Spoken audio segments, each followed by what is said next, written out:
Olá, tudo bem? Hoje nós vamos fazer um estudo que vai revolucionar a sua vida e vai levar você para muito mais perto de Deus. O tema de hoje, a Igreja Verdadeira. Você nunca estudou um assunto assim na Bíblia.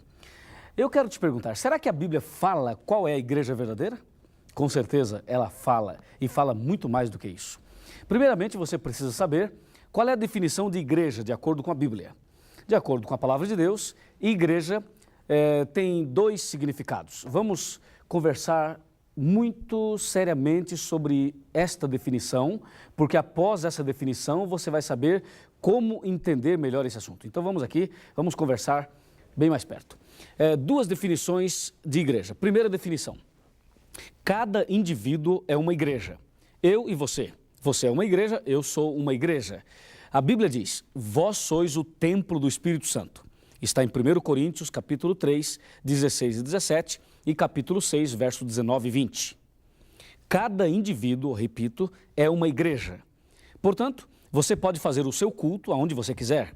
Em casa, na rua, num passeio, embaixo de uma árvore, na praia, num hotel, aonde você quiser. Porque o seu corpo é o templo do Espírito Santo. Esta é a primeira definição de igreja.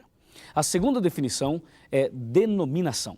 O que é uma denominação? É quando vários indivíduos que acreditam em Deus da mesma maneira, que têm a mesma fé, quando estas pessoas se reúnem para cantar, orar, ler a Bíblia. Então ali nós temos um grupo de indivíduos que comungam da mesma fé. E aí isto constitui uma denominação. E aí vem os nomes que você tem visto por aí em cada esquina. Portanto, biblicamente nós temos duas definições, indivíduo e denominação. A pergunta é a seguinte, todas as denominações são verdadeiras?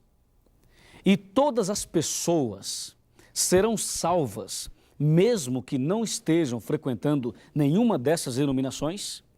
De acordo com a palavra de Deus, de acordo com o livro de São Mateus, capítulo 7, versículo 21, nós lemos que nem todo aquele que diz Senhor, Senhor, vai entrar no reino dos céus.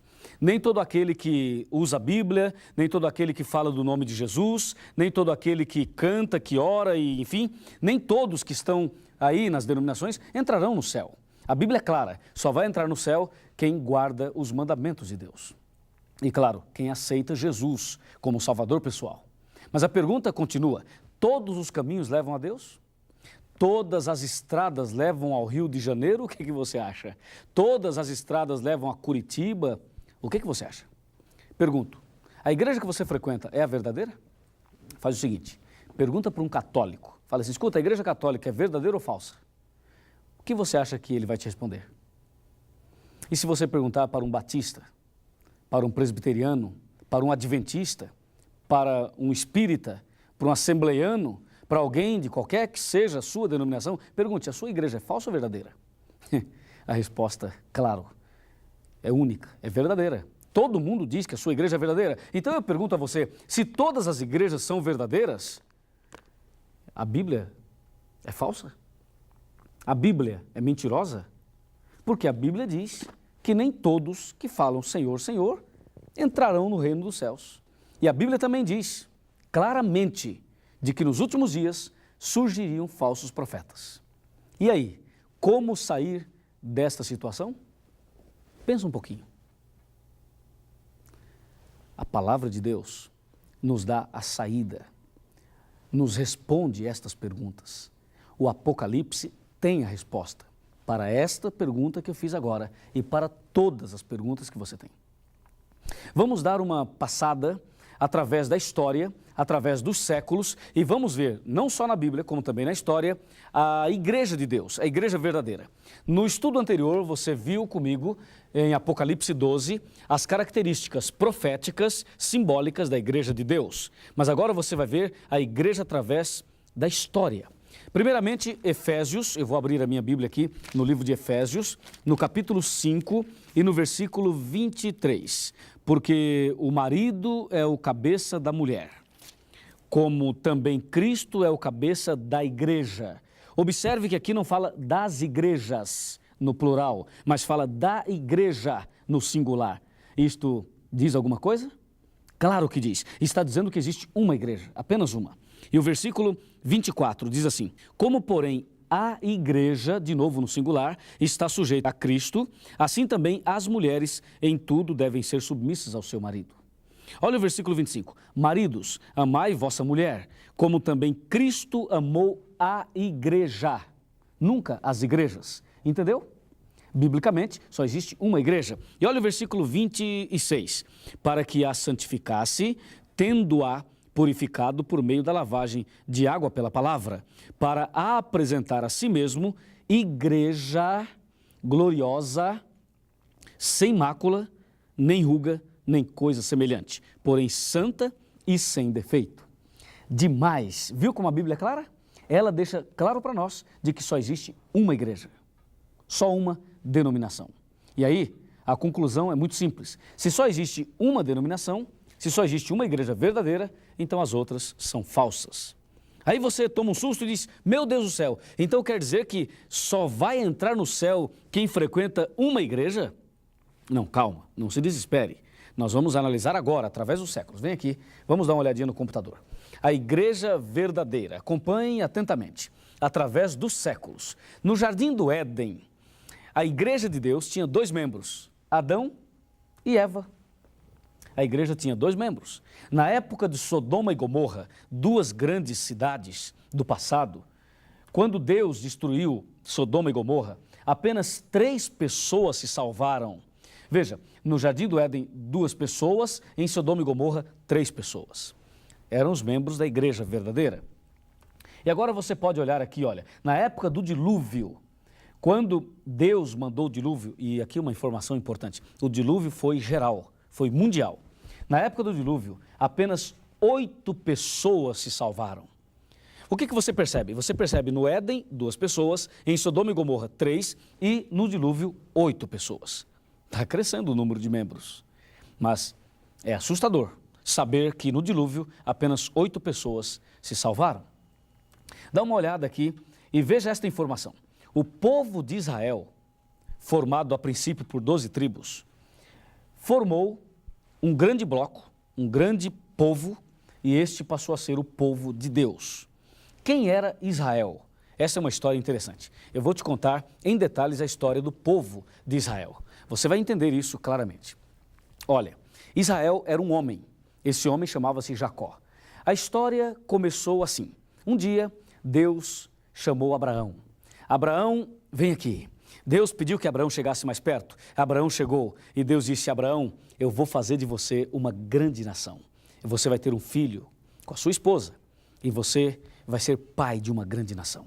O tempo passou e Abraão e Sara, eles conseguiram um filho.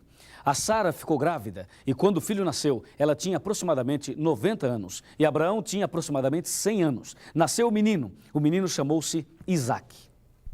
Isaque cresceu, casou-se com Rebeca. E aí Isaque e Rebeca tiveram 2 filhos. O nome deles, Esaú e Jacó. Esses 2 filhos eram gêmeos. Porém, o Esaú nasceu primeiro. Portanto, Esaú era o primogênito. Esaú e Jacó. Jacó e Esaú fizeram lá uma confusão terrível, que agora não temos tempo para explicar. Eu só quero dizer que Jacó acabou comprando a bênção da primogenitura do seu irmão Esaú. E Jacó acabou recebendo, entre aspas, a bênção do pai. Esta que não foi bem uma bênção, porque a partir daquele dia, Jacó passou a perambular pela vida. O nome Jacó significa enganador, trapaceiro, alguém que engana as pessoas. Jacó viveu depois daquela mentira, depois daquele engano, Jacó viveu uma vida de derrotas, uma vida de problemas. E um dia, Jacó se arrependeu dos seus pecados. E Jacó quis mudar de vida. E numa madrugada, Jacó se ajoelhou, começou a clamar a Deus que mudasse o seu coração. E naquela madrugada, Deus veio. E quando Deus veio através de um anjo, Jacó agarrou aquele anjo, segurou aquele anjo, pensando ser o irmão, porque o irmão tinha prometido matá-lo. Não era o irmão, era um anjo. E quando clareou o dia, quando amanheceu o dia, Jacó, vendo que era um anjo, ele segurou o anjo e disse: agora eu não vou te soltar enquanto você não me abençoar. E aquela foi a angústia de Jacó. O anjo olhou para Jacó e disse: qual é o teu nome? E ele disse: eu sou Jacó.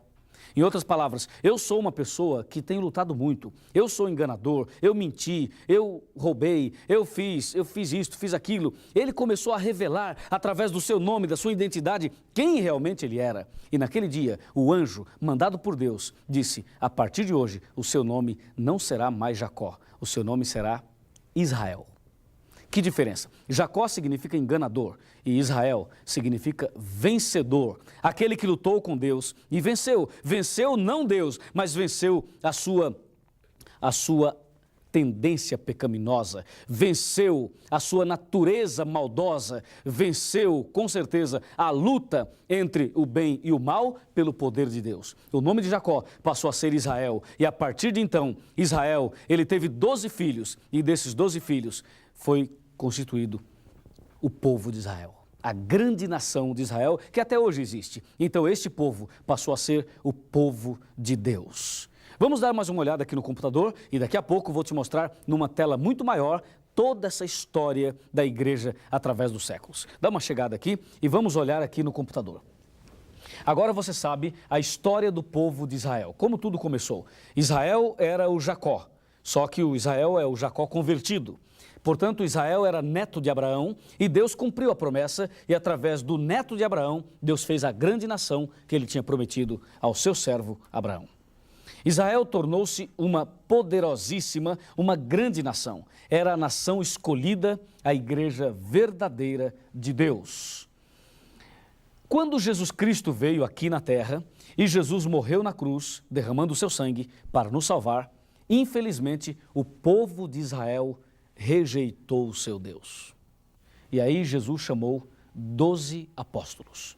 Essa é uma história que eu quero te contar com maior detalhes, com muitos outros detalhes bíblicos. Por exemplo, aqui na Bíblia, no livro de São João, no capítulo 1 e no versículo 10 em diante. Nós vamos ler aqui apenas uns dois, no máximo 2 versículos. Aqui, olha, São João, capítulo 1, está bem aqui. Diz a Bíblia: o verbo estava no mundo, o mundo foi feito por intermédio dele, mas o mundo não o conheceu. Veio para o que era seu e os seus não o receberam.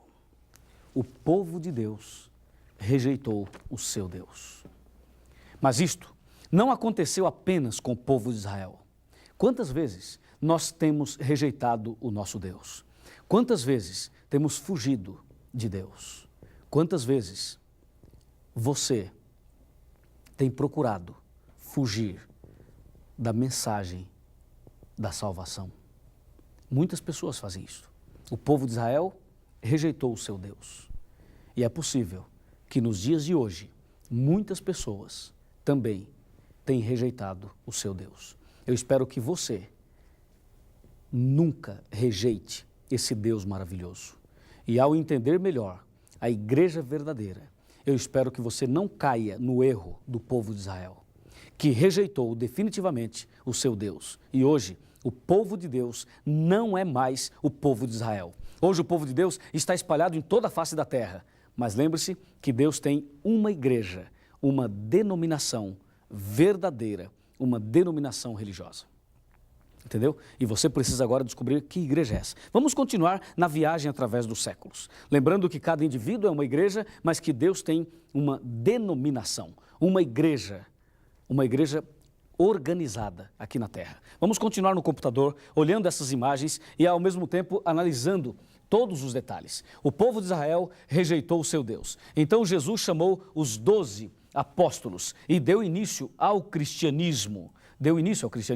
E aí o cristianismo passa por 7 fases. A primeira fase chama-se Éfeso, a segunda chama-se Esmirna, a terceira Pérgamo, a quarta fase Tiatira, a quinta fase Sardes, a sexta fase Filadélfia e a sétima fase Laodiceia. Estas 7 fases representam 7 etapas do cristianismo. Cada uma destas fases tem para nós uma carta enviada por Jesus. Inclusive, este vai ser o nosso próximo estudo. Mas veja que a igreja foi passando por situações. O povo de Israel rejeitou o seu Deus. Deus chamou 12 discípulos e agora os discípulos, juntamente com Cristo, dá início ao cristianismo. E o cristianismo passa por 7 fases e Deus diz que os filhos dele, os servos de Deus, deveriam edificar as ruínas. Lembra-se? Levantar os fundamentos de muitas gerações, reparar as brechas, restaurar as veredas, as verdades, para que o país se torne habitável. Aqui eu tenho uma mensagem muito importante para você. Uma mensagem, eu quero que você me acompanhe. Esta mensagem que eu tenho para você vai te levar a entender algumas coisas mais. Por exemplo, você sabe por que o nosso mundo ainda está em pé? Você sabe por que Deus ainda nos deixou vivo e nos deixa vivo até hoje? Porque aqui na terra existe um povo que é o povo de Deus. Existe aqui na terra gente sincera, gente fiel, gente como você, que ainda quer conhecer toda a verdade. É por isso, porque se aqui na terra não tivesse o povo de Deus, Deus já teria destruído esse planeta. E Deus não destruiu ainda esse planeta, porque tem pessoas que ainda têm no coração o desejo de fazer a vontade de Deus. É por isso que Deus não destruiu ainda. A Bíblia diz, em Isaías 58, versículo 12, que o povo de Deus deveria restaurar a verdade para que o país se torne habitável. Habitável. O Brasil ainda é habitável, porque aqui tem o povo de Deus. Aqui tem a igreja do nosso Deus. É por isso que ainda estamos vivos. Agora, num plano maior, numa tela maior, eu gostaria que você pudesse entender um pouco melhor este assunto tão importante, porque Deus tem aqui na terra o seu povo, Deus tem aqui na terra a sua igreja, os seus filhos e a sua denominação. Olho na tela, vamos lá, num plano maior. Você vai ver aqui que hoje, nos nossos dias, estamos aí no terceiro milênio, no século 21, ainda Deus tem o seu povo. Você pode ver a igreja de Deus simbolizada por uma mulher vestida de sol, símbolo da igreja de Deus, símbolo da igreja verdadeira. E de acordo com a história e com a Bíblia, Deus sempre teve o seu povo. Recapitulando, no Jardim do Éden, Adão e Eva. Depois, em Sodoma e Gomorra, 3 pessoas fiéis. Depois, no dilúvio, 8 pessoas fiéis. E em seguida, forma-se uma grande nação, o povo de Israel, que era a igreja de Deus. E isto aconteceu durante 4.000 anos aproximadamente. E quando Jesus Cristo aqui veio, o povo de Deus, por incrível que pareça, o povo de Deus rejeitou seu Deus. Amigo e amiga, por favor, nunca rejeite a verdade desse Deus maravilhoso. Não caia no erro do povo de Israel, que rejeitou o seu Deus. E então Deus agora chama 12 discípulos, 12 homens, e Deus começa agora uma nova fase na sua igreja. São as 7 etapas do cristianismo. Lembra-se? Vamos olhar? Éfeso, Esmirna, Pérgamo, Tiatira, Sardes, Filadélfia e Laodiceia. E eu tenho uma grande notícia para você. Nós estamos vivendo na última fase do cristianismo. Depois dessa última fase, Jesus vai voltar e nós vamos subir com Ele para o reino da eterna felicidade. Louvado seja Deus, porque estamos vivendo os últimos momentos da história desse mundo, a última fase da igreja, e logo, logo, Cristo virá e eu quero subir com Ele para a glória, para o reino da eterna felicidade. E você também deve se preparar para esse grande encontro, para esse grande dia. Louvado seja o nome de Jesus. Amém por isso. E eu convido você agora a entender a parte final desse estudo. Eu tenho um grande teste para te mostrar o caminho certo para você entrar no reino dos céus. Vamos lá, vamos aqui atentamente para que você não perca nada do que nós estamos mostrando, absolutamente nada. Vem aqui, vamos olhar aqui no computador. E você já sabe que existe uma igreja, uma denominação simbolizada por uma mulher vestida de sol. E de acordo com a Bíblia, existem 2 caminhos, o estreito e o largo, o certo e o errado, Deus e o diabo. Veja, luz e trevas, olha aqui, ó, Abel e Caim, veja aqui, verdade e mentira, e ainda você vê salvação e perdição. E aqui você tem justos e aqui você tem ímpios. Ali trigo e aqui joio. Ali no caminho certo você tem as ovelhas e no caminho errado os bodes. No caminho certo o selo de Deus e no caminho largo o selo do diabo. No caminho certo está Apocalipse 12, a igreja verdadeira, e no caminho errado, Apocalipse 17. Só existem dois caminhos. Ou você está no certo ou no errado. Ou a sua igreja é verdadeira ou falsa. Ou você está no caminho da salvação ou da perdição. Ou você é luz ou você é trevas. Ou você vive no caminho de Deus, no caminho da luz, ou no caminho do diabo, que é o caminho das trevas. Ou você é uma ovelha ou um bode. Ou você está no caminho estreito ou no caminho largo. Ou você é trigo ou você é joio. Ou eu estou salvo ou perdido. Ou a minha igreja é certa ou é errada. Ou a sua é certa ou a sua é errada. Não existe meio termo, amigo. Não existe. Só existe um caminho. Qual a definição de igreja? Você lembra? Agora você olha aqui. Igreja, denominação, é a primeira definição. A segunda é igreja, indivíduo. Agora escute, eu quero que você veja e escute atentamente isso aqui, olha. Deus tem filhos em todas as denominações, porém, nem todas as denominações são igrejas de Deus. Veja agora, Jesus disse, eu sou o bom pastor. E Jesus conhece as suas ovelhas. Ele diz, eu sou o bom pastor. Jesus Cristo é o nosso pastor. Que bênção, que maravilha. E ele diz claramente, eu conheço as minhas ovelhas. Isto significa, olha para mim, Jesus conhece você. Jesus sabe tudo sobre você. E ele está muito ansioso em habitar no seu coração, em levar você para o caminho certo. Tenha certeza disso. Você é a coisa mais linda que Deus tem. Ele fala, eu sou o pastor e você é a ovelha. Eu também sou a ovelha. E Ele quer nos conduzir pelo caminho certo. Olha aqui, Jesus te conhece. Jesus sabe tudo sobre você. Mas Ele ainda afirma, eu tenho outras ovelhas não deste aprisco. Eu tenho outras ovelhas, quer dizer, eu tenho outros filhos.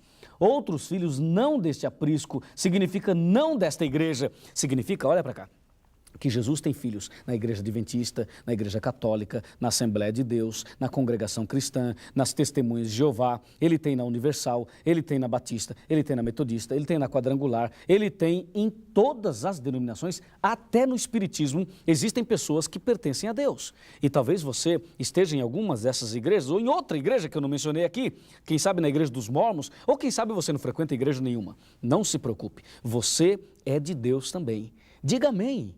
Você é uma pessoa importante. Deus ama você. E Jesus considera você um filho querido por quem Ele veio para morrer, Ele morreu e virá para te buscar. Buscar para levá-lo para o céu. Não é bom? É ótimo. Olha aqui. Ele diz, eu tenho outros filhos, não desta igreja. Isso significa que os filhos de Deus estão em todas as igrejas. E diz a Bíblia que um dia Jesus vai reunir os seus filhos, todos os filhos. Ele vai reunir todos eles numa só igreja. Por isso, diz a Bíblia, haverá um rebanho, haverá uma denominação, uma igreja e um só pastor. E esse pastor é Jesus Cristo. É isso aí. Ele quer fazer isso. Não há dúvida de que hoje os filhos de Deus estão espalhados nas mais variadas denominações. Esta nunca foi a vontade de Deus que os seus filhos estivessem espalhados. Nunca foi a vontade de Deus. Deus diz, retirai-vos dela, povo meu. Retirai-vos das igrejas erradas, que não guardam os mandamentos de Deus. Esta é a mensagem da Bíblia. E agora, o grande teste. Preste atenção nesse grande teste. Antes do grande teste, por favor. O que eu vou te mostrar agora é pesado. É forte demais. Se você estiver em pé, eu o convido a sentar. E se você estiver sentado, eu te convido a apertar o cinto. E quero te fazer uma pergunta. Você quer fazer o teste? Será que a sua religião passa no teste? Será que a sua igreja passa no teste para saber se ela é verdadeira ou falsa? Você tem coragem de ver aqui na tela a sua religião? É forte. Mas se você quer ouvir a verdade e ver a verdade, então vem para cá. O grande teste. Aqui, olha, eu tenho 5 quadradinhos. Você está vendo? Esse primeiro representa Deus, o segundo representa Jesus Cristo, o terceiro representa o Espírito Santo, o quarto representa a Bíblia e o quinto quadradinho representa os 10 mandamentos. Aqui você tem as 5 colunas da verdade. Disse Jesus que conhecereis a verdade e a verdade vos libertará. Nós vamos ver agora qual igreja está vivendo em toda a verdade. Eu vou botar nome nas igrejas, hein? Vamos lá. Primeiro, os batistas, os nossos queridos amigos batistas.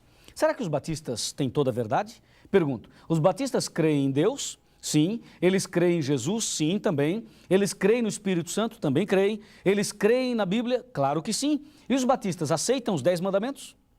Não, eles aceitam 9 mandamentos. Portanto, a nota para os batistas é 4 verdades, 4 colunas, 9 mandamentos. Então a igreja batista é uma igreja muito boa, tem gente muito boa lá, mas ela não tem toda a verdade. Tem alguma coisa de verdade, mas não tem toda a verdade. Veja agora, as testemunhas de Jeová. As testemunhas de Jeová, será que eles creem em Deus? Sim, eles creem em Deus. E em Jesus Cristo? Aí é um problema. Eles acham que Jesus foi criado, acham que Jesus é uma criatura e não um criador. Então eles já tropeçam aí. E o Espírito Santo também. Eles acham que o Espírito Santo é uma força, é a força ativa de Deus e não acreditam no Espírito Santo como pessoa. E na Bíblia, eles também arrumaram um grande problema com a Bíblia e com os 10 mandamentos também. Então, que nota damos às testemunhas de Jeová? 2,9. É uma religião muito boa, tem pessoas inteligentes, pessoas sinceras, ovelhas de Deus, mas como denominação, deixa a desejar. Veja essa agora, a Igreja Católica. Muitos dizem que é a primeira que existiu, a mais importante, a verdadeira. Vamos ver, a Igreja Católica crê em Deus? Sim, ela crê. E em Jesus? Também. E no Espírito Santo? Também. E na Bíblia? A Bíblia é um problema. Lembra-se que eles acrescentaram 7 livros e acrescentaram textos, capítulos em Daniel e também no livro de Esther. Portanto, a Igreja Católica tropeça na 4ª coluna e na 5ª coluna nem se fala. Os 10 mandamentos, eles mudaram totalmente os 10 mandamentos. Mexeram em 2 dos 10 mandamentos. Que nota damos à Igreja Católica? Damos 4,8. Eles aceitam 4 colunas e 8 mandamentos.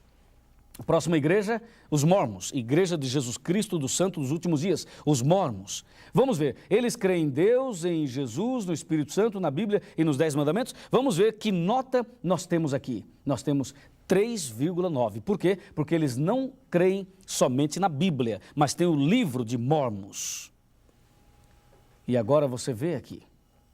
As igrejas tradicionais, como metodistas, presbiterianas e assim por diante, eles aceitam 4 colunas e 9 mandamentos, 4,9. O que dizer da igreja adventista do 7º dia? A igreja adventista crê em Deus? Sim, ela crê em Deus. E em Jesus também? E no Espírito Santo? Claro que sim, nós também cremos. E na Bíblia também? E nos 10 mandamentos? Claro que sim. Que nota damos à igreja adventista? Para a glória de Deus, damos nota 5, nota total. A igreja adventista aceita toda a verdade. E tem mais. As igrejas pentecostais. Pentecostais são as igrejas barulhentas, que falam em línguas estranhas, que faz todo esse barulho por aí, envolvendo todas as igrejas pentecostais. Normalmente, elas têm a mesma doutrina. Elas aceitam 4 colunas da verdade e apenas 9 mandamentos. 4,9. Não tem toda a verdade. E a Assembleia de Deus? A Assembleia de Deus é a mesma coisa, 4,9, aceita quase tudo e não aceita os 10 mandamentos, apenas 9 mandamentos. E o que dizer da Congregação Cristã do Brasil? É a mesma coisa, apenas 4 verdades eles aceitam e 9 mandamentos, 4,9. E o que dizer dos espíritas? Todas as espíritas, desde a macumba, desde a magia negra até as meditações transcendentais que tem por aí. Todo o espiritismo, que nota damos ao espiritismo? Será que eles creem em Deus, em Jesus, no Espírito Santo, na Bíblia e nos 10 mandamentos? Olha a nota. Só um. Apenas um. Como você pode ver aqui, eu coloquei algumas religiões. Poderia colocar outras, mas o nosso espaço é o suficiente para que você entenda dentro destas que nós colocamos aqui. Como você pode ver, a Igreja Adventista do 7º dia é a única que está de acordo com a Bíblia dentro de toda a verdade deixada por Deus. E agora? O que você me diz? Você acha que eu estou sendo muito arrogante em apresentar tudo isso? Você acha que eu não deveria falar esse assunto? Se você acha assim, então vem aqui que eu vou te falar uma coisa. Quando Jesus voltar, meu amigo, se você se perder, algum pastor vai ser responsável pela sua perdição? Algum padre vai assinar uma carta de responsabilidade pela sua perdição? Não. Você sabe por que tem esse monte de religiões por aí? É para enganar você. Uma vez, o diabo, ele fez uma reunião com os demônios. O diabo queria encontrar um plano para acabar com o cristianismo e para destruir a igreja verdadeira. Sabe o que o diabo fez? O diabo reuniu os seus demônios e começou a pegar a opinião deles. E um demônio levantou a mão e disse, eu tenho uma ideia. E o capeta-chefe falou assim, qual é a tua ideia? E o diabinho lá falou o seguinte, olha, a minha ideia é matar todos os cristãos que guardam os mandamentos de Deus. Aí acaba com a raça logo de uma vez. E o diabo-chefe falou assim, não, tua ideia não é boa. Na Idade Média, nós matamos cristãos. E quanto mais a gente matava, mais pessoas se convertiam. Então a tua ideia não funciona. A reunião prosseguiu e os demônios foram dando ideias e o diabo não aceitou nenhuma dessas ideias. Até que no final da reunião, um capetinha lá no fundo do salão, ele levantou a mão e disse, eu tenho uma ideia.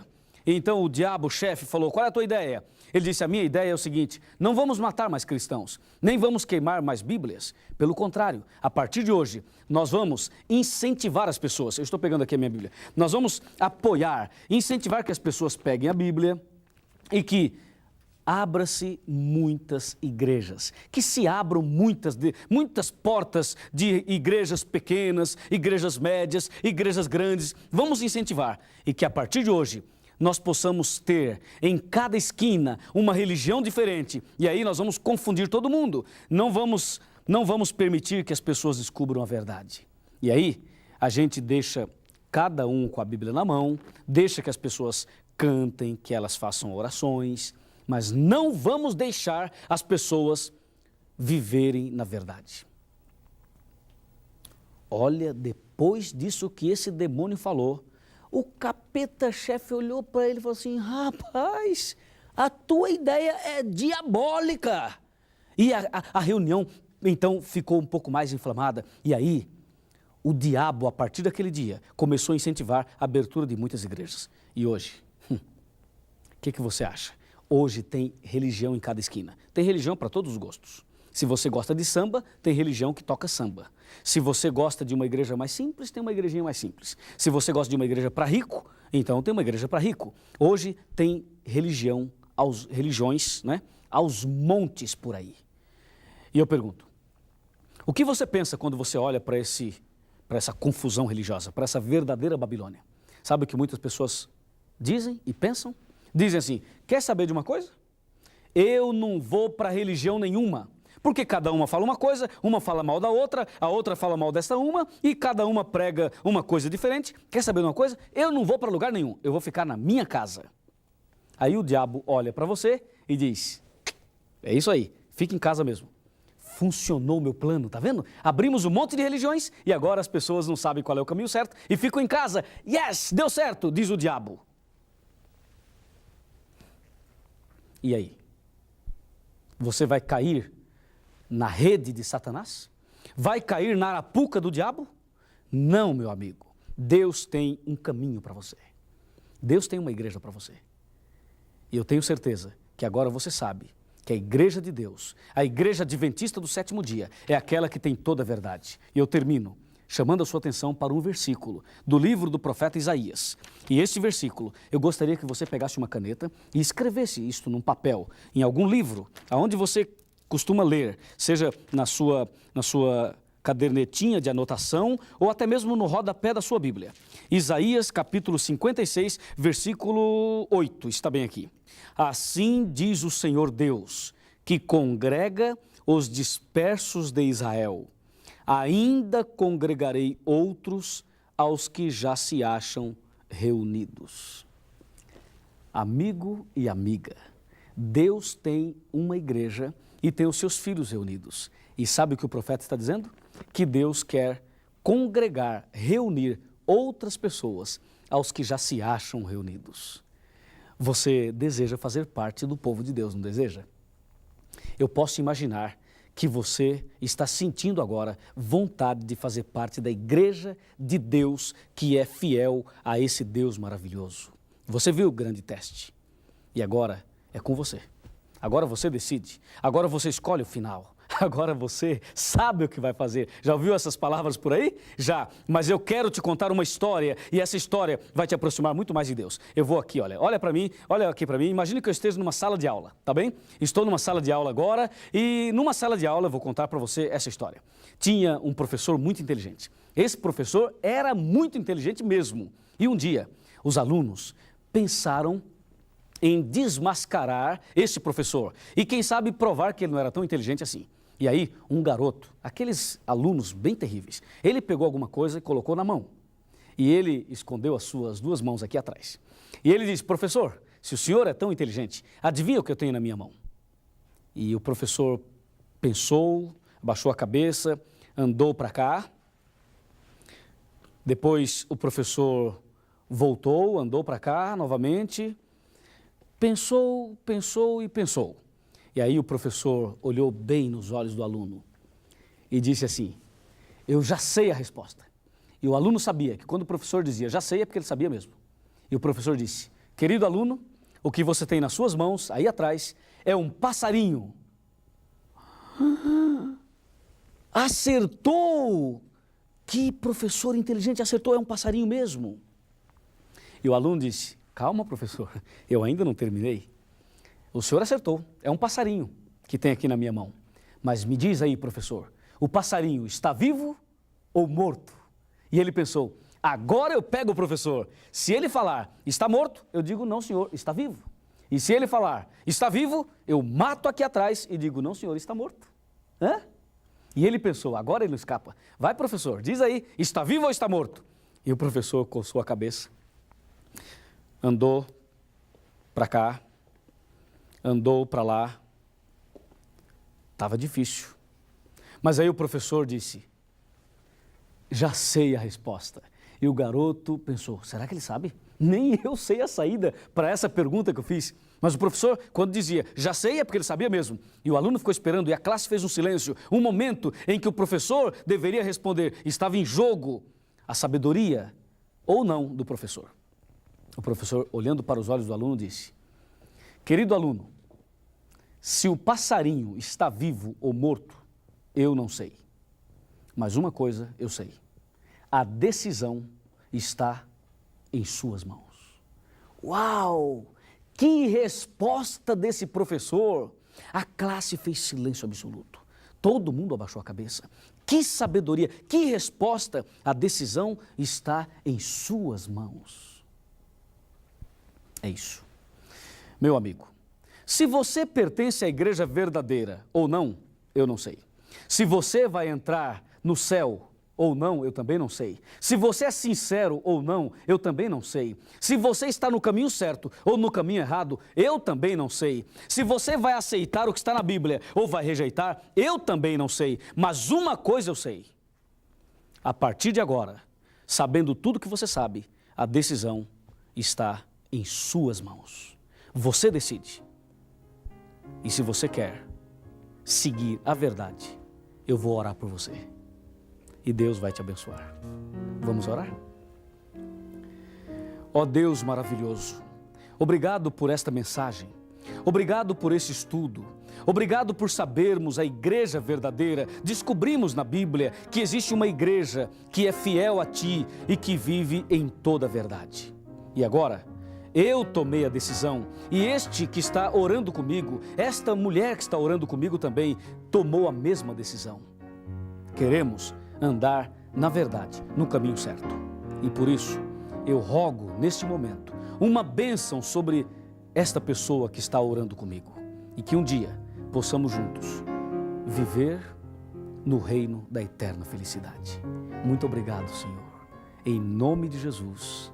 Amém.